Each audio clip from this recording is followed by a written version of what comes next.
Okay, Judges chapter 19. The Levite and his concubine.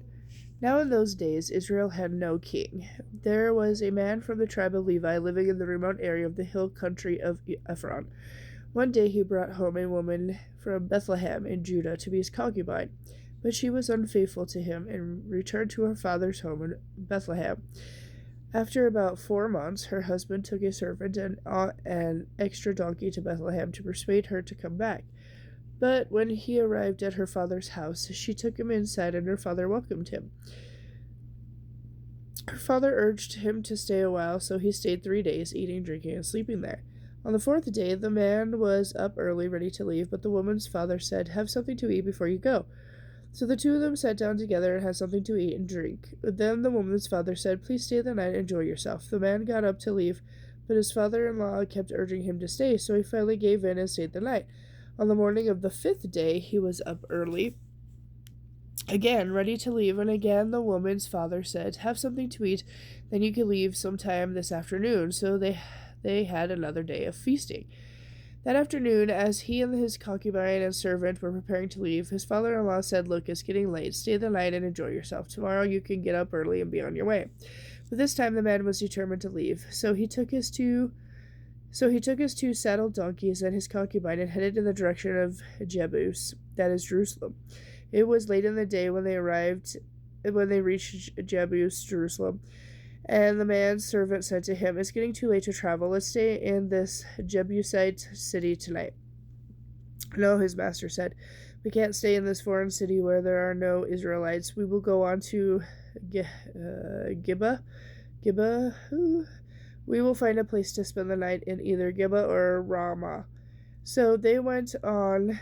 The sun was setting as they came to Gibeah, a town in the land of Benjamin. So they stopped there to spend the night. They rested in the town square, but no one took them in for the night. That evening, an old man came home from his work in the fields. He was from the hill country of Ephraim, but he was living in Gibeah, in the country of Benjamin. When he saw the travelers sitting in the town square, he asked them where they were from and where they were going. "We have been in Bethlehem in Judah," the man replied. "We are on our way home to a remote area in the hill country of Ephraim, and we are going to the tabernacle of the Lord. But no one has taken us in for the night, even though we have everything we need. We have straw and fodder for our donkeys, and plenty of bread and wine for ourselves." You are welcome to stay with me," the old man said. "I will give you anything you might need, but whatever you do, don't spend the night in the square." So he took them home with them and fed their donkeys. After they washed their feet, they had supper together.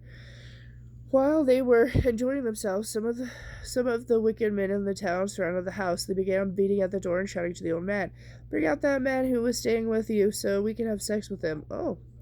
The old man stepped outside to talk to him. "No, my brothers, don't do such an evil thing, for this man is my guest, and such a thing would be shameful. Here, take my virgin daughter and this man's concubine. I will bring them out to you, and you can do whatever you like to them, but don't do such a shameful thing to this man."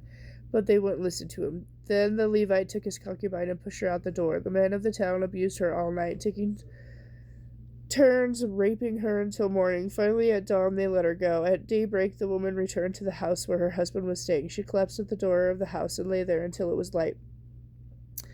When the husband opened the door to leave, he found her there. She was lying face down with her hands on her threshold. Her hands on the threshold. He said, "Get up, let's go," but there was no answer, so he put her body on the donkey and took her home.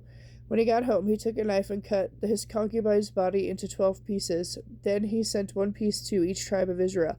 Everyone who saw it said, "Such a horrible crime has not been committed since Israel left Egypt. Shouldn't we speak up and do something about this?" Judges chapter 20. Israel's war with Benjamin. Then all the Israelites from Dan to Beersheba and from the land of Gilead came together into one large assembly and stood in presence of the Lord at Mizpah. The leaders of all the people and all the tribes of Israel, 400,000 warriors armed with swords, took their positions in the assembly of the people of God. Word soon reached the land of Benjamin, and the other tribes had gone up to Mizpah. The Israelites then asked how this horrible crime had happened. the Levite, the husband of the woman who had been murdered, and said, "My concubine and I came to Gibeah in the town in the land of Benjamin to spend the night. That night, some of the leaders of Gibeah surrounded the house, planning to kill me, and they raped my concubine until she was dead. So I cut her body into 12 pieces and sent the pieces throughout the land of Israel, for these men have committed this terrible and shameful crime. Now then, the entire community of Israel must decide what should be done about this." And all the people stood up together and replied, not one of us will return home. Instead, we will draw lots to decide who will attack Gibeah. 1/10 of the men from each tribe will be chosen to supply the warriors with food, and the rest of us will take revenge on Gibeah for the shameful thing they have done in Israel. So all the Israelites were united, and they gathered together to attack the town. The Israelites sent messengers to the tribe of Benjamin, saying, "What a terrible thing has been done among us. Give up these evil men from Gibeah so we can execute them and purge Israel of this evil."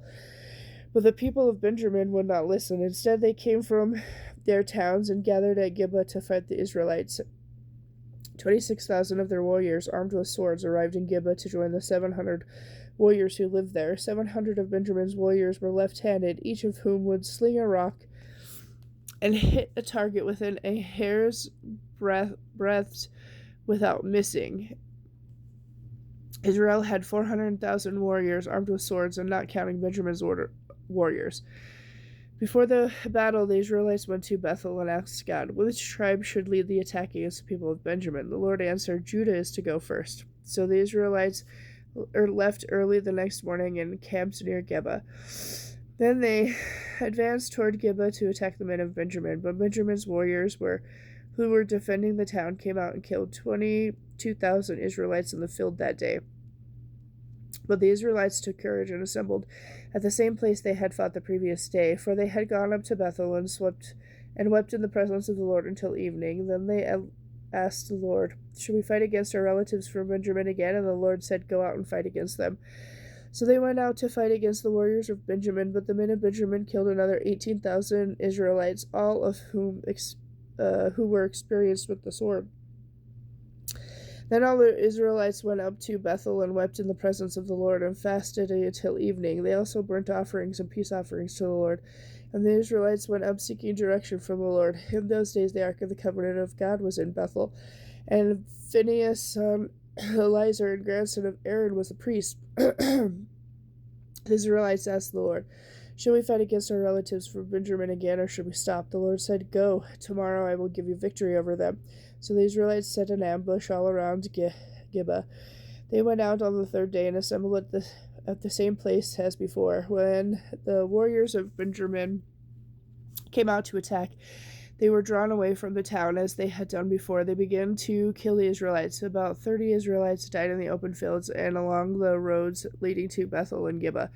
Then the warriors of Benjamin shouted, "We're defeating them as we did in the first battle," but the Israelites had agreed in advance to run away, so the men of Benjamin would chase them along the roads and be drawn away from the town. When the main group of Israelite warriors reached Baal Tamar, they turned and prepared to attack. Then the Israelites, aiding in the ambush west of Gibeah, jumped up from where they were and advanced against Benjamin from behind. The fighting was so heavy that Benjamin didn't realize the impending disaster, so the Lord helped Israel defeat Benjamin, and that day the Israelites killed 25,100 of Benjamin's warriors, all of whom was experienced with the sword, and then the Benjaminites saw that they were beaten. Okay, and with that, I will stop there and come back and finish part 2.